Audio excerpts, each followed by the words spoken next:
por que esse tema, por que é importante esse tema para nós. A gente tem sentido muitas pessoas experimentando a sensação de vida desorganizada. A vida está meio que um pouquinho bagunçada ainda. E aí isso gera uma inquietação interior. Isso gera uma inquietação interior. Isso gera uma bagunça interior. Você tem se sentido assim por acaso? Meio que bagunçado interiormente, mesmo que um pouquinho do seu interior em descompasso da vida?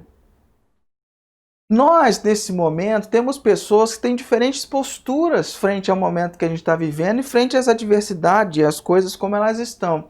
Nós temos primeiro as pessoas que sentem que estão com a vida bagunçada, que precisam consertar, mas não sabem por onde começar, não fazem ideia de por onde vão começar a colocar a casa, o coração, a vida interior em ordem, porque a vida está bagunçada.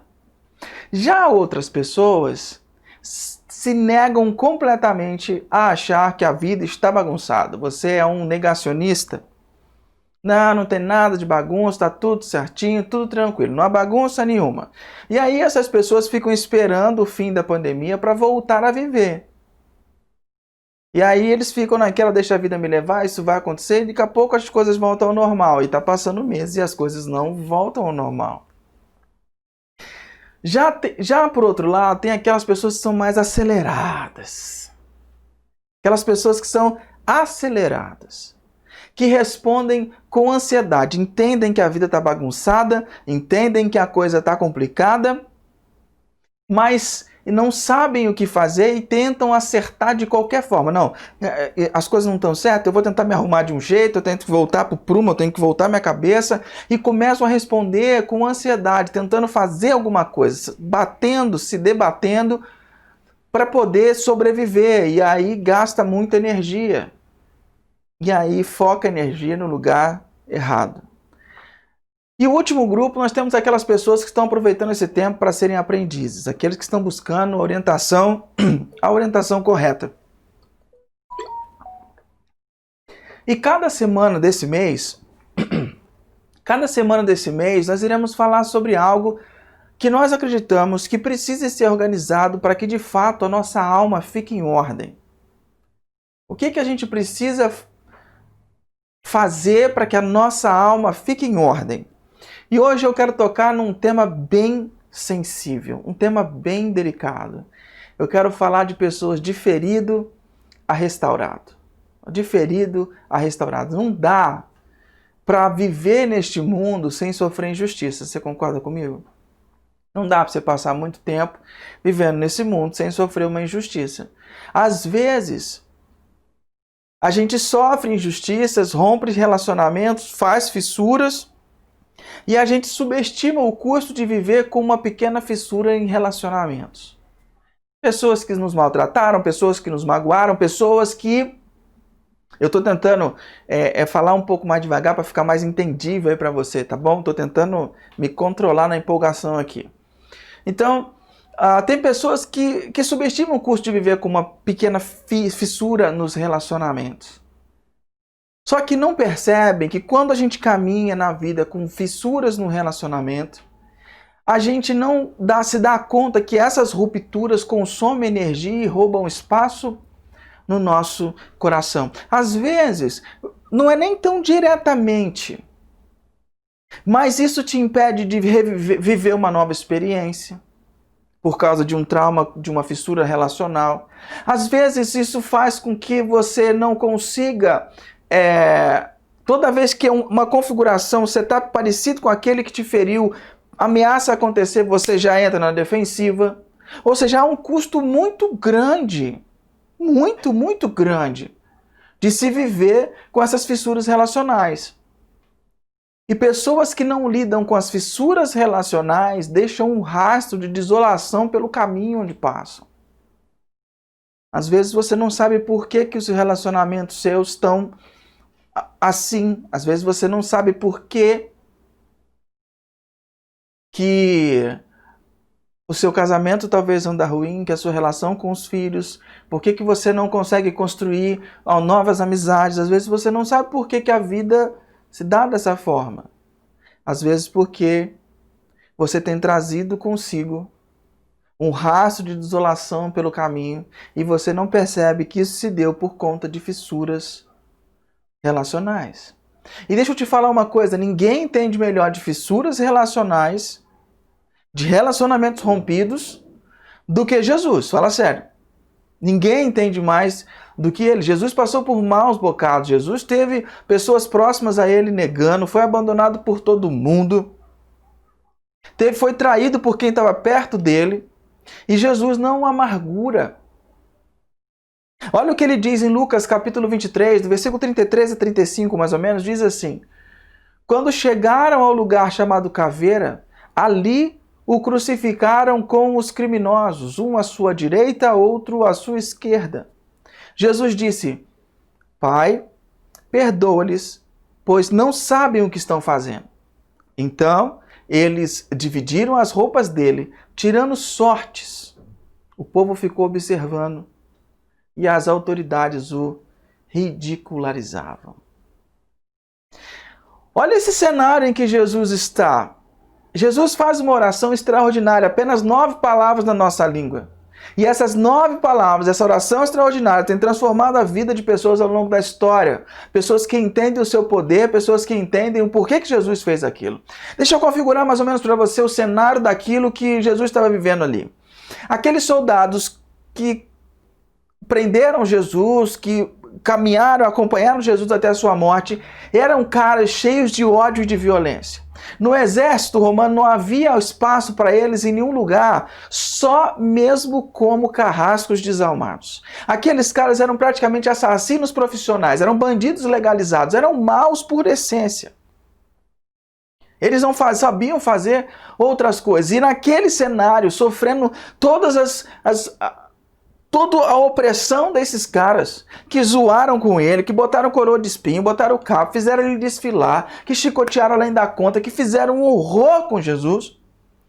Jesus lá com os cravos nas suas mãos, preso no madeiro, cravo nos seus pés, ensanguentado, lutando para respirar. Porque eu não sei se vocês já sabem como é que funcionava a crucificação, a pessoa não morria da perda do sangue, ela morria porque dava água nos pulmões, porque ele ficava preso e preso no pé. Mas quando ele tentava levantar para as mãos, não forçarem, não doer tanto, ele botava o peso todo no pé. E aí quando o pé doía muito, ele tinha que soltar o peso e ficar pendurado pelas mãos, ali o pulmão comprimia, ele tinha falta de ar, asfixia, ele tinha que fazer esse movimento e ficar do crucificado, ficava fazendo esse tipo de movimento até que a vida deixava o seu corpo. Sem contar que Jesus estava nu naquela cruz. O crucificado era crucificado nu numa cruz na altura das pessoas, para que as pessoas pudessem olhar nos seus olhos, cuspir na sua cara e ridicularizarem. Jesus estava vivendo essa situação, ferido, nu, exposto, e mesmo assim ele diz essas palavras: Pai, perdoa porque eles não sabem o que fazem. O Bill Hybels tem uma frase que ele diz assim: pode-se dizer muito sobre o coração de alguém por como essa pessoa ora ao sofrer alguma injustiça. Suas orações são uma vitrine da sua alma. Suas orações são uma vitrine da sua alma. Aí eu pergunto para ti nessa manhã: como têm sido as suas orações? Orações que buscam reparação, orações que buscam justiça, orações que buscam vingança. Tem oração disso também, tem. Opa, ou se não. Que tipo de oração você tem feito quando você é ultrajado, quando você passa por uma situação difícil? A oração é o espelho da nossa alma. A oração é o espelho do nosso coração. Que tipo de oração a gente tem feito? Porque cada tipo de ofensa que a gente passa causa um tipo de ferida diferente. E cada ferida precisa de um tratamento diferente. E eu quero colocar para você 3 tipos de feridas que precisam de tratamento urgente na nossa vida. Eu vou colocar 3 tipos de ferida e os tratamentos que elas precisam. Que talvez ela englobe todos os tipos de ferida. Ok? E o primeiro tipo de ferida que causa são as ofensas menores. A gente classifica como ofensas menores. O que são as ofensas menores? São mais ou menos assim, basicamente menosprezo. Quando a pessoa desdenha de você, menospreza você, coloca você de lado, não escolhe você, ridiculariza você. Sabe esse tipo de ofensa? Nesse tipo de ofensa, a parte ofendida geralmente perde o contato com a realidade e a capacidade de enxergar a questão do ponto de vista do outro. Ou seja, você interpreta que a pessoa te ofendeu, te feriu, te menosprezou e você assume o modo coitadinho de mim. Não, porque ela não podia fazer isso comigo, que é absurdo fazer isso comigo, nunca fiz mal para ninguém, como é que pode me tratar dessa forma, não pode fazer isso? E aí aquilo começa a virar uma indignação dentro da gente. Você já sofreu esse tipo de ofensa? Fala pra mim. Tem coragem de botar aí no chat? Põe aí que eu quero ler. Põe aí. Aquelas coisas que a gente se sente menosprezado. Só que o problema desse tipo de ofensa, na maioria das vezes, é que nós não conseguimos ver a vida na visão do outro. Nós não conseguimos. Nós só vemos a vida a partir do nosso umbigo. E quando nós vemos a vida a partir somente do nosso umbigo, nós somos o centro do universo e qualquer ofensa... qualquer ofensa nos atrapalha, qualquer ofensa nos fere. Quem é essa pessoa? Quem é esse incircunciso? Como é que pode falar um negócio assim de mim?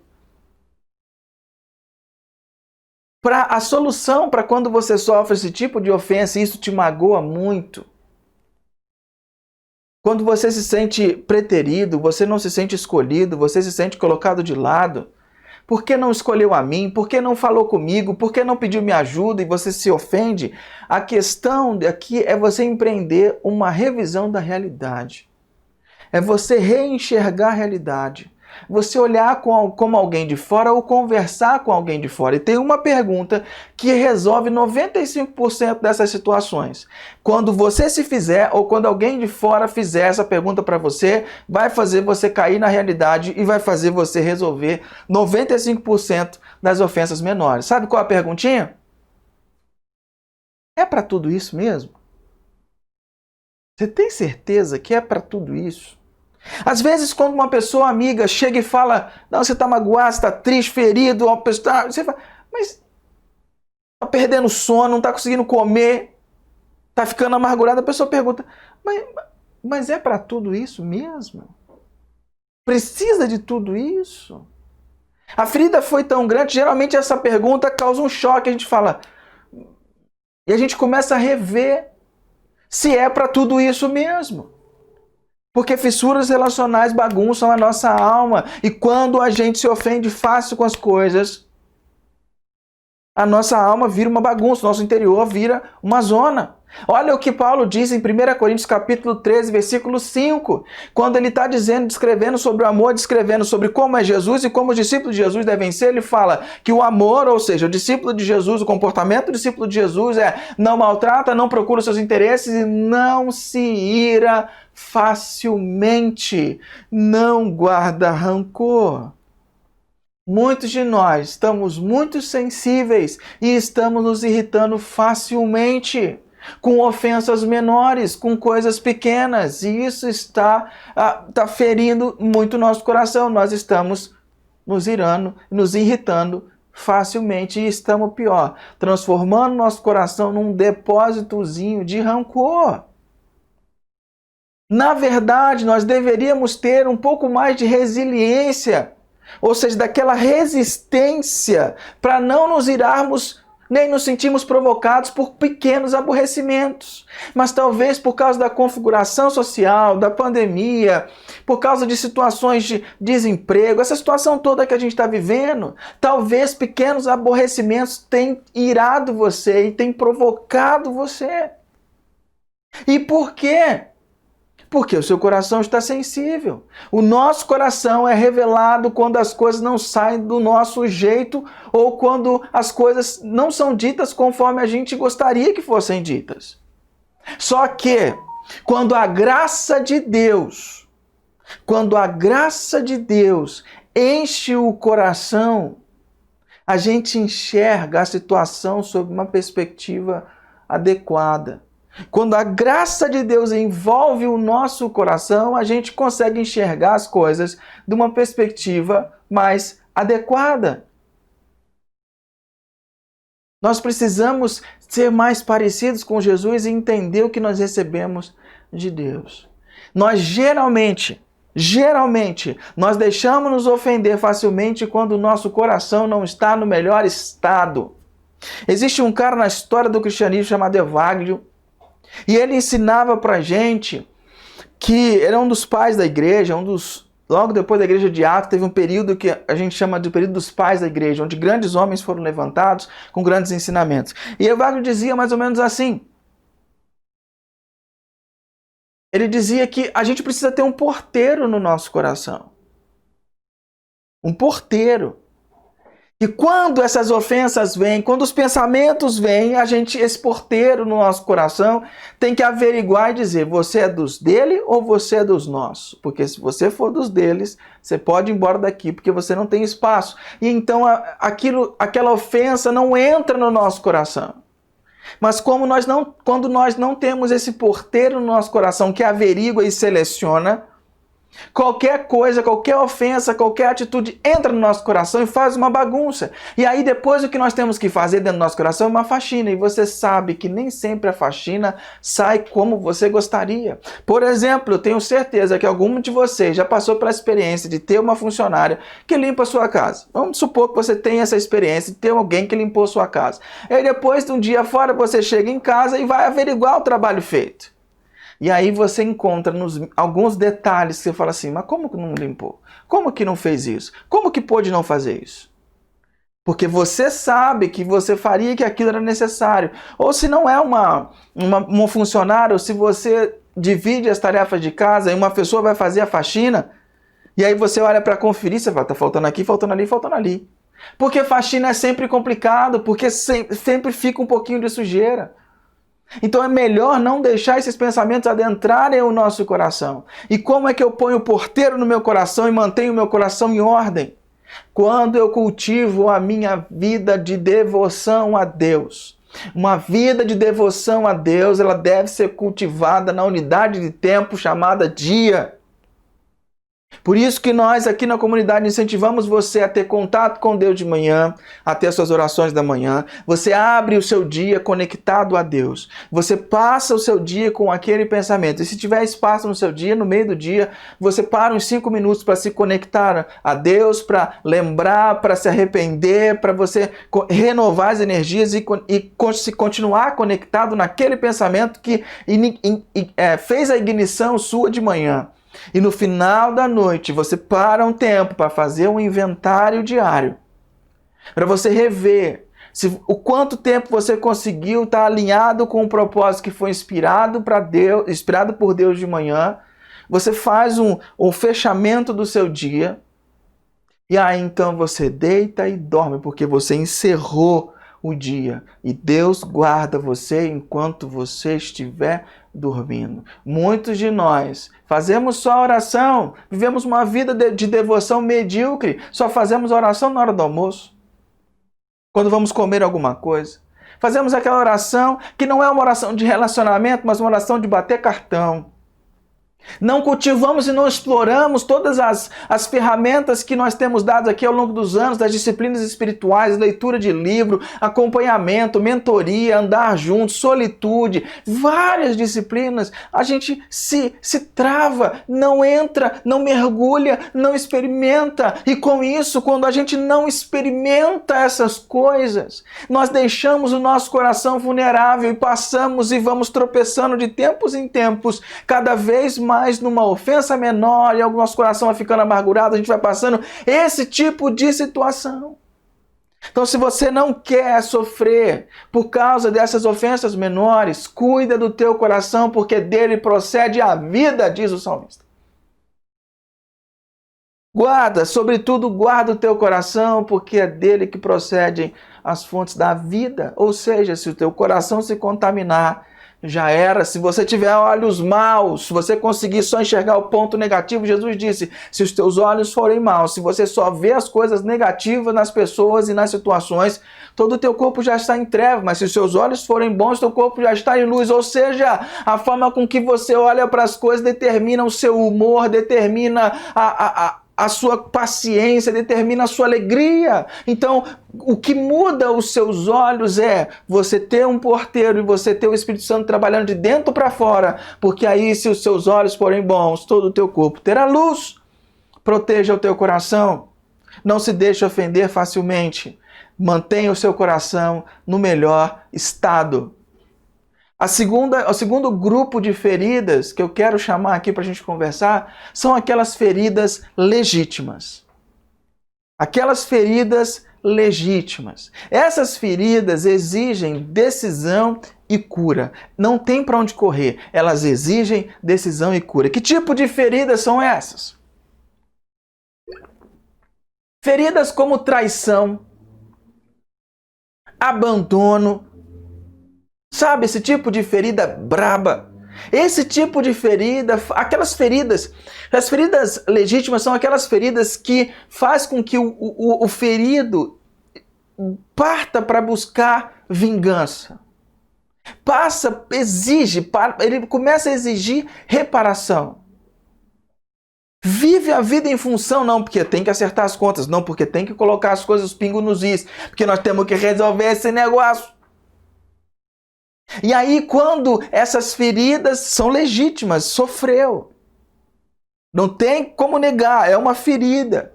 E quando você não trata, não cura, o que acontece? Você começa a buscar reparação e isso amarga a sua vida. Você começa a viver uma vida amarga. E isso coloca sua alma em desordem. Seu interior fica bagunçado porque aquilo drena energia. A busca por justiça, a busca por reparação nunca vai levar a paz aos relacionamentos.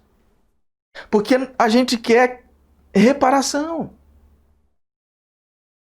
Querido, o perdão não é um processo fácil. Ele significa reconhecer a plenitude do mal cometido contra nós, sofrer pelo que se perdeu e mesmo assim acabar deixando o outro se safar. O livro A Cabana, se tem uma coisa que é interessante nesse livro, é porque ele é uma parábola que trata sobre perdão. Trata-se sobre o perdão. E nesse livro, se você não leu, leia. No final desse livro tem uma parte que é só sobre isso, que é muito importante, quando o pai tem que perdoar o assassino da sua filha. Só que esse tipo de ferida está no grupo abaixo. Mas vamos lá. Queridos, a gente precisa aprender a tratar esse tipo de feridas legítimas que a gente sofre. No tempo de Deus, o perdão é a única porta para a cura. Por que eu coloco isso no tempo de Deus? Porque tem um tempo adequado. Mas o perdão, nós vamos falar sobre isso mais para frente, mas o perdão é a única porta para a cura. Então, quando eu falo isso, você tem que entender que o perdão está no caminho da cura e não a cura no caminho do perdão. Tem pessoas que falam assim, não, primeiro eu vou me tratar, depois eu vou tratar de perdoar. A Bíblia ensina o contrário. Quando você decide perdoar, quando você se embrenha num processo de perdão, aí você está caminhando para a cura, para ser curado daquela ferida. É assim que funciona. Porque apegar-se ao desejo de justiça apenas escraviza a gente.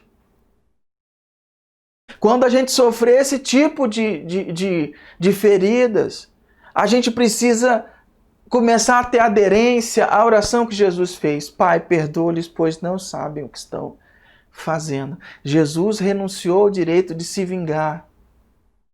E é aqui, nesse momento, que algumas pessoas travam. Eu tenho certeza que até agora você passou pela sua cabeça algumas pessoas que feriu você ou que feriu sua família. Algumas coisinhas que você tem evitado tratar, algumas pessoas que você precisa resolver. Você sabe que tem algumas coisas aí que vieram à tona. E é nesse momento, quando eu convoco você, que você precisa ser parecido com Jesus, renunciar ao direito de se vingar, algumas pessoas agora ou vão desconectar, ou vão travar, ou não vão prestar mais atenção naquilo que eu vou falar de agora em diante. Esse é o ponto, a gente separa as meninas das mulheres e os homens das crianças. Os homens dos meninos, as mulheres das meninas. A gente separa os adultos das crianças, é agora. Se você travou agora, tudo bem, eu respeito a sua opinião, mas se você acha que a mensagem chegou para você hoje, nesse momento, como um desafio, que você sabe que Deus te conduziu para estar na frente desse celular, estar ouvindo essa mensagem, estar na frente dessa televisão, se você sabe que Deus conduziu, que Ele conduz a sua vida, então você entende que Deus está te fazendo agora um desafio. E se você entender que isso é um desafio, que Deus quer que você vá à frente, eu convido você a mergulhar. Alguns vão travar, outros decidem mergulhar. Se você é daqueles que decidem mergulhar, eu vou te dizer que para aqueles que decidem mergulhar nisso e querem tratar disso, querem parar de ficar jogando para debaixo do tapete, Jesus dá algumas orientações sobre como a gente tratar essas questões. Só que você precisa ter uma coisa em mente. Essas orientações de Jesus, elas são imperativas para a comunidade e elas são sugestivas para a sociedade. O que eu quero dizer com isso? Todo o contexto do que eu vou falar, Jesus fala sobre se o seu irmão fizesse, se o seu irmão fizesse, se o seu irmão... Ou seja, Jesus está falando sobre dentro do contexto de uma comunidade. E para isso é um imperativo, tem que ser assim. Já com pessoas que têm valores diferentes, pessoas da sociedade... É uma sugestão, é sugestivo. E Jesus entende que isso pode transformar a sua vida e a vida das pessoas. Então ele dá algumas orientações, alguns passos para isso, para quem quer mergulhar e fechar essas fissuras emocionais e colocar a sua alma em ordem nesse aspecto. A primeira coisa que Jesus diz para a gente, ele diz, vá.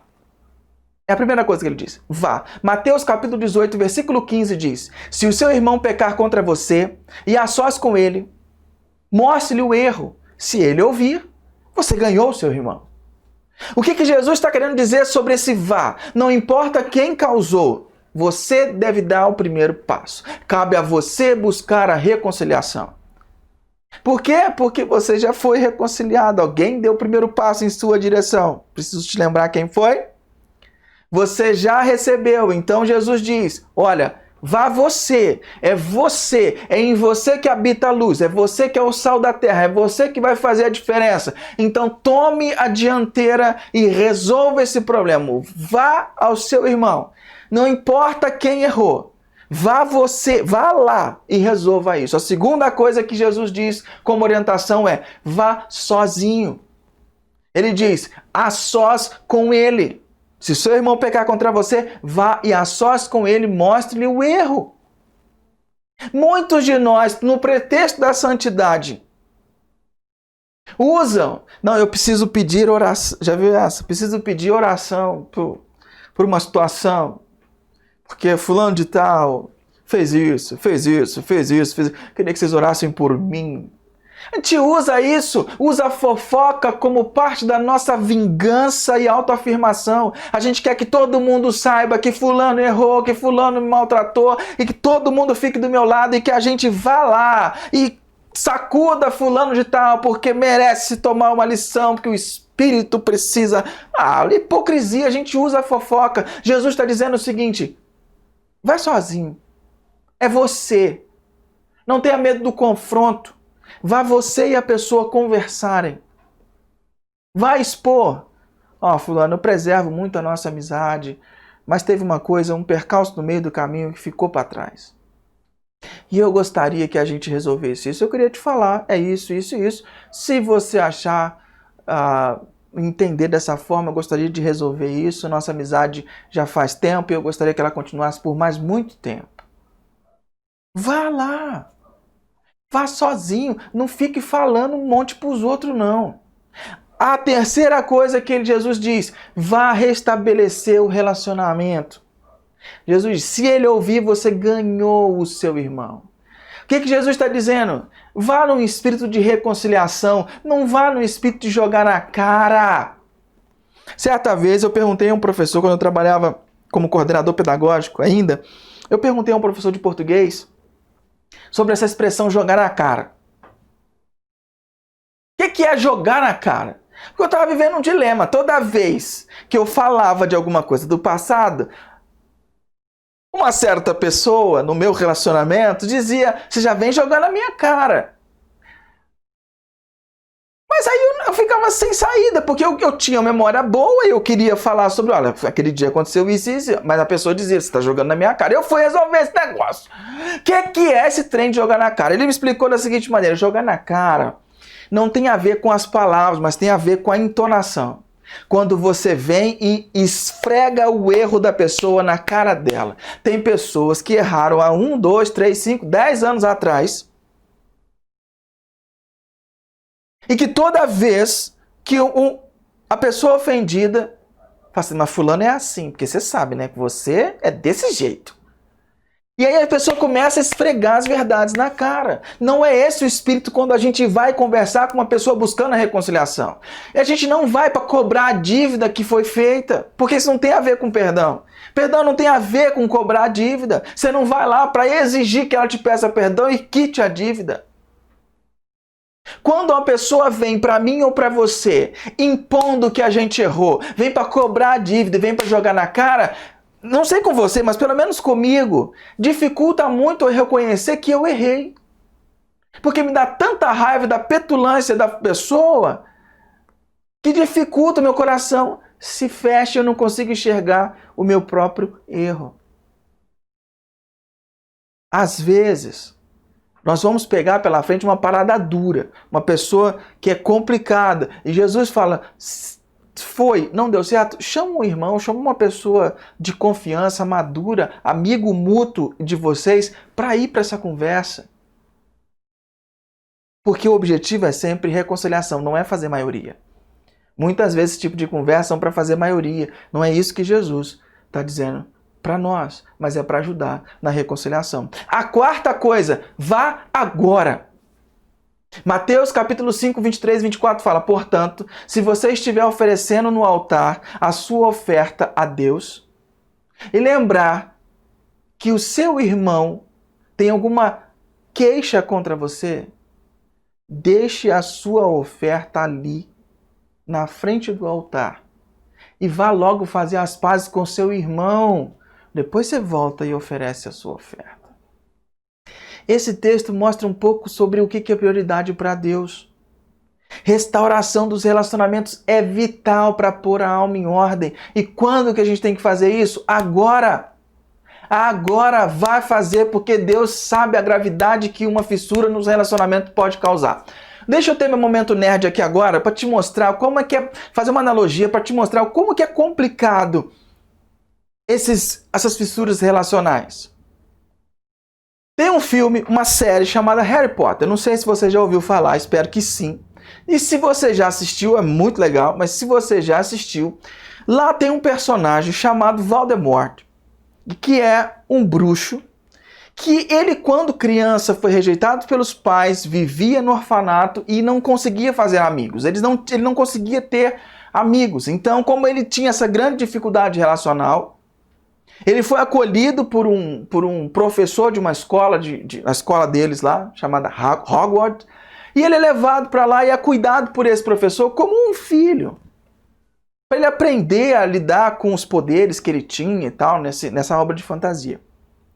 Só que ele não consegue se livrar das amarguras do seu coração e ele começa a descobrir uma forma de viver para sempre. E aí ele entende que a forma dele viver para sempre é fazer uma magia chamada Horcrux. A Horcrux era o quê? Era dividir a alma em várias partes, para que se uma parte da alma morresse, ele ainda conseguisse viver em outras partes. Só que só tem uma maneira de dividir a alma, segundo nessa obra de ficção, é matando alguém. Então ele teria que matar, e toda vez que ele matasse alguém, a sua alma era dividida. E ele perdia parte da sua alma era separada. Então quando ele se torna adulto, ele se torna muito poderoso, praticamente imortal, mas sem nenhuma capacidade relacional, sem nenhum sentimento, sem nenhuma afetividade.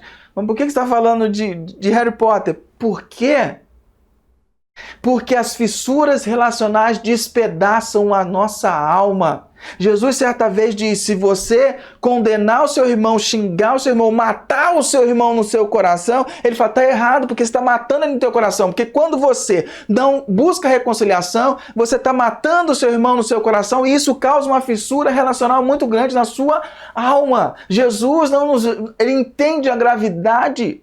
E é como se toda vez que você se fechasse para a reconciliação, se fechasse para o perdão, você estivesse dividindo, despedaçando a sua alma, colocando a sua alma em desordem. Fissuras relacionais mal resolvidas despedaçam a alma. Eu sei que tem pessoas tóxicas que você foi ferido e que você não quer viver perto delas. Ok, eu também tenho essas pessoas e não quero viver perto delas. Mas eu preciso estar com isso muito claro no meu coração. Certa vez uma pessoa, a gente era muito próximo, e nosso relacionamento, por uma série de coisas, acabou se afastando, foi rompido, fiquei chateado.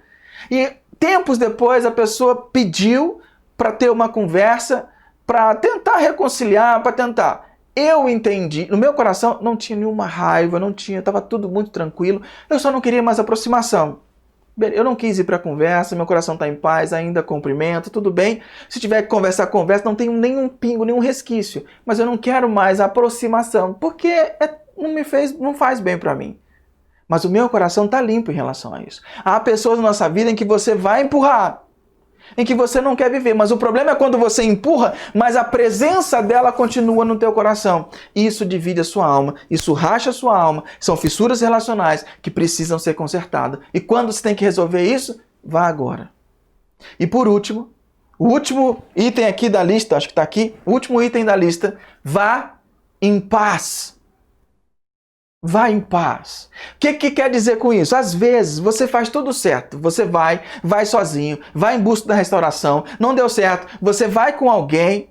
Você vai de imediato. Você não deixa isso para trás. Mas a outra pessoa não quer reconciliação. A outra pessoa não quer viver esse processo. Ela quer ficar pegada àquele ódio, quer ficar pegada àquela raiva, ou que você ofendeu, ou que foi ofendido. Ela quer tentar fazer você cativa naquele sentimento, comunicando para você o tempo todo que você tem uma dívida com ela. Se isso acontecer na tua vida, querido, não fique escravo. O que você vai fazer? Romanos 12, versículo 8, Paulo fala: no que depender de vocês, façam tudo o possível para viver em paz com todas as pessoas. Você fez tudo o que podia? Vá em paz. Deixa para lá. Não fez tudo o que podia? Faça de novo. Pede a Deus oração. Pede a Deus que te dê discernimento, que abra o coração para você fazer tudo o que você podia. Se der certo, ótimo. Se não deu certo, meu irmão, minha irmã, siga em paz. Vai embora. Caminhe para a vida. Porque a vida é muito bonita para que alguém queira te botar uma tornozeleira no pé e querer que você viva em culpa por ter feito ela de coitadinho. Você fez o seu melhor? Siga em paz. Eu quero voltar agora para o último tipo de feridas que a gente separou aqui nessa manhã, que são feridas que a gente chama de feridas, injustiças arrasadoras. Nem todos nós passaremos ou experimentaremos algo assim na vida. Essas são aqueles tipos de tragédia que a gente vive, sabe? Uma morte muito trágica, uma invalidez, sabe aquele negócio, aquela imprudência no trânsito e que o bêbado mata a pessoa que era toda certinha, que vivia direitinho, pai de família ou mãe de família, e o cara que tá bêbado, zoado, não sofreu nada. Esse tipo de injustiças arrasadoras. Agora eu vou te dar, eu já fiz momento nerd, vou fazer mais um momento aqui pop. Tem uma série que nós assistimos aqui em casa chamada God Frenemy. É uma série muito legal. Como é que ela é? Ela é um cara que é filho de um pastor e ele se tornou ateu por muitas feridas e por causa de falhas no ministério do seu pai. Não falhas grotescas, mas algumas falhas, e principalmente com relação a uma tragédia, a uma injustiça arrasadora que aconteceu na vida dele. O nome desse cara é Miles. Miles perdeu a sua mãe quando criança porque um bêbado atropelou, numa batida de carro atropelou e matou sua mãe. Matou sua mãe. E ele fica amargurado porque Deus não resolveu, porque Deus não falou, porque Deus não livrou. E ele passa e vira ateu, cria um podcast chamado profeta do milênio, e ele começa a propagar a ideia de que Deus não existe, ele é ateu convicto. Só que em determinado momento, ele recebe um pedido de amizade no Facebook, com o nome do perfil era Deus. Deus convida ele para ser amigo, faz aquele convite. Deus quer ser amigo dele. Por isso o nome da série, God Friend Me. E aí então ele adiciona, achando que era bobagem, e Deus começa a dar desafios para ele, ajudar pessoas para tratar realidades internas da vida dele. E tem um episódio que é fantástico, quando Deus coloca ele de frente para ajudar aquela pessoa que naquele fatídico dia atropelou e matou a sua mãe. É disso que a gente está falando. É onde Deus nos impulsiona. A nossa batalha, e a batalha do Miles, e a nossa batalha não é para liberar o ofensor das consequências legais. Às vezes você fez um planejamento, às vezes você fez alguma coisa e deu alguma coisa errada, a pessoa abusou da sua boa-fé, te arrebentou teu planejamento, sua família sofreu consequências, foi um caos. Eu não estou dizendo que você não tem que buscar a reparação jurídica ou deixar a pessoa sofrer consequências legais. O que nós estamos falando aqui é sobre o desejo de vingança. Porque pela graça de Deus, o perdão genuíno para essas injustiças são possíveis. Só pela graça de Deus. Só Deus pode nos capacitar. Porque o perdão, para aqueles que são seguidores de Cristo, para aqueles que são aprendizes de Jesus, o perdão, ele tem dois aspectos, tem duas dimensões. Primeiro é a libertação interna, que é liberar o nosso coração da amargura, da raiva e da vingança de viver aprisionado na busca por justiça. O segundo é o oferecimento da misericórdia. A nossa função no perdão é oferecer redenção. Redenção. Redimir a pessoa daquele erro. Só que essas escolhas, optar pela libertação interna e optar pelo oferecimento da misericórdia, exigem um outro tipo de coração. A gente não pode tentar viver isso com o coração que a gente nasceu. Jesus serviu de modelo ao perdoar aqueles assassinos. Mas essa transformação começa quando a gente experimenta o perdão pelos nossos pecados diante de Deus, diante de um Deus que é santo. É mais fácil perdoar os outros se a gente tem total consciência do que Deus tem nos perdoado. Preste atenção nisso agora, nesse finalzinho. A gente precisa direcionar a nossa atenção para essa oração de nova palavra de Jesus, que foi feita por alguém que foi injustiçado da pior maneira possível e imaginável. Ele estava sofrendo pelas consequências de outra pessoa, de outras pessoas, pela injustiça de outras pessoas. Ele estava assumindo para si os pecados, os erros da humanidade, cujo qual eu e você fazemos parte. Ou seja, foi o meu pecado e o seu pecado, como seres humanos, que colocou Jesus naquela cruz e o fez sofrer aquela injustiça. E quando ele diz, perdoa, Pai, porque eles não sabem o que dizem, essa oração tem que vir e ecoar no teu coração. Perdoa, Pai, porque eles não sabem o que estão fazendo. Toda vez que você abusa da graça e comete um pecado reincidente, toda vez que você falha, toda vez que você peca e sai dos padrões de um Deus que é super santo, essa oração tem que ressoar no teu coração. É Jesus intercedendo por você. Perdoa, Pai, porque ele não sabe o que está fazendo. Foi para isso que Jesus morreu. Para perdoar os nossos pecados, perdoar as nossas ofensas. Então você não é parte inocente no processo. Você também é culpado. E pela sua culpa, Jesus diz, perdoa. E pela culpa do outro, o que você vai dizer? Vai manter o teu coração cativo ou vai dizer, Pai, me ajude a perdoar? Jesus se libertou da tentação, da amargura, quando ele diz, perdoa-lhes, Pai, eles não sabem o que estão fazendo. Quando eu sou envolvido por essa graça, eu entendo que eu não sou lá essas coisas. E eu não sou mesmo. Eu preciso muito da graça de Deus, muito desse perdão diário de Deus. Se eu recebo, eu sou alvo desse amor incondicional na cruz e na história diariamente, como que eu vou me fechar e não elevar isso às pessoas? No final da oração do Pai Nosso, Jesus diz: perdoa as nossas dívidas, assim como nós perdoamos aqueles que nos têm ofendido. Pois se vocês não perdoarem, vocês também não serão perdoados por Deus. Perdão tem a ver com a graça recebida e com a graça que eu entrego. Eu sei que você tem feridas na sua vida. Eu sei que já te magoaram. A grande questão é se você vai mergulhar nisso ou não. O perdão é um processo. Às vezes você tem que acordar de manhã lembrando de tirar as mãos do pescoço daquela pessoa que você gostaria de esganar. Perdão é um processo diário, até que o seu coração fique livre, até que o seu coração fique tranquilo. Não permita que a falta de perdão aprisione você. Ao passar de ferido a restaurado, nós caminhamos para pôr a nossa alma em ordem.